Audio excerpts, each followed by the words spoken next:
As far as making the perfect cake for a bride and groom, it's all about what they're looking for and what they want to present to their guests on the table. And the wedding cake should absolutely portray their personality and their likes and dislikes, the overall feel of the wedding, how they want that night to go. Some folks want it to be very classy, very traditional. Others want it to be very fun and festive. I've done cakes where the cake was in the shape of a honey beehive. That was just the cat's meow. I stood back after I finished that cake and I was like, wow, these people really did something special. Basically, it's all about the construction. If I can construct the cake properly, then detailing it and decorating is just the final touch. In order to become a wedding cake maker, I had to pay a lot of dues along the way. I had a couple of really fabulous jobs that I learned so much at.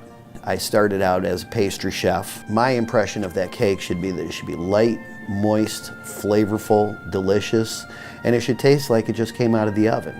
Well, when folks call me on the phone to inquire about the process, the first thing I do is invite them in so that they can look at my pictures of work that I've done in the past. Then I bring the cake samples out and they enjoy cake, and I leave them be so that I actually serve them as if we're in a restaurant. And then the process basically just unfolds from there. Based on my experience and based on their questions, we come up with something that they're going to like and they're going to want to show their guests. Generally encourage people to mix it up and serve 2 or even 3 different varieties. Each of the tiers can be baked as a different flavor and have a different filling.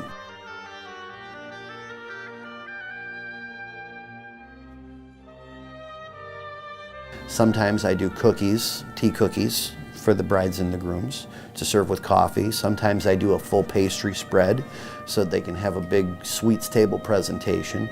Sometimes the sweets get served with the cake, so it's all one big display.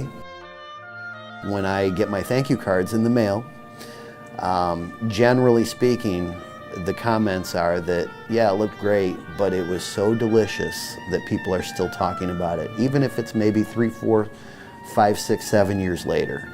And that's really what I strive for. If someone wants me to make them a cake that's going to be beautiful and delicious, I'm more than happy.